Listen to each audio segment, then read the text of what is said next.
I read somewhere, like in the 70s or the 80s, you did some like anonymous voices on popular records. Is it like background vocal stuff? Yeah, the background stuff. Nothing like no big famous singers that you know of. Some producers, you know, people at the time was like these young artists now. Everyone's going out producing stuff, but now you got people like they well known in the mainstream, like Mark Ronson and what's his name, you know, and they all like they're out and they doing stuff now and you can hear about it. But back in the day, people making up their own stuff in their basement, little 8-tracks and doing stuff, producing stuff. Then you would go to these major labels and the major label listen to it. They're like, oh, she's great. But then when they see me, they she ain't got the look that we're looking for her. She's too old. You know, how old is she? She's in her 30s. Or, you know, they you know, so. But you know, it's I think it was quite common like 20 years ago. There was all these dance records. Yeah, they you heard this great soul voice, and you see this thin 18-year-old. Yeah, they wasn't even them. Like, and the big one, like what's that? They company with Martha Ward. Everybody dance. Yeah, and they had the little skinny girl up there. Yeah, she wasn't even singing. Yeah. Meanwhile, you got a big, strong. And why they couldn't put her up there and let her get her just due? Yeah, so that's the way it is. I know I keep moving up. I gotta make sure I stay in the right spot. Okay. No problem. But you always wanted to be a singer. I always wanted to be a singer. I never had a thought. Okay, I'm too old now. I'm giving up. Well, I like I said, when I went for those various jobs in the '80s, that's when I not had given up, but I figured I need to get a job. You know, a good paying job, make a career out of work, and that's why I went for like the police and the correction.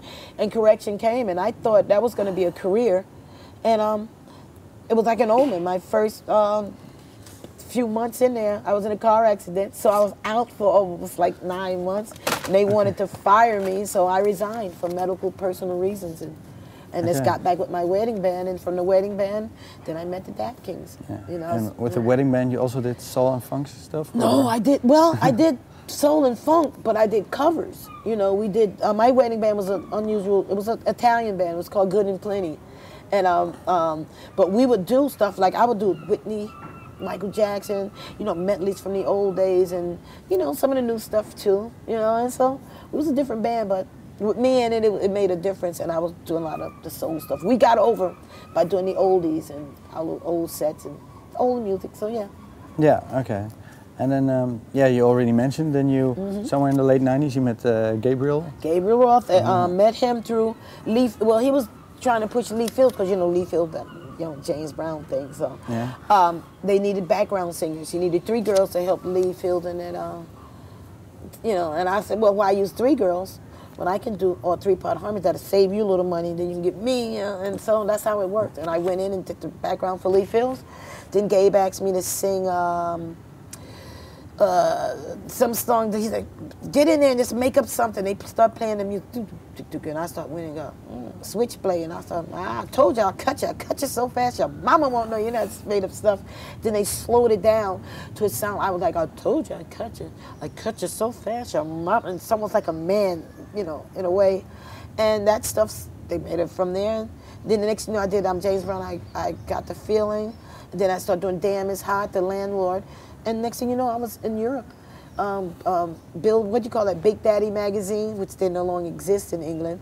And they started their billboard, and I made it the billboard in there. And they started calling me the Queen of Funk. And that's where everything started, right there in London with our first time over. And we came over and opened up for Maceo Parker.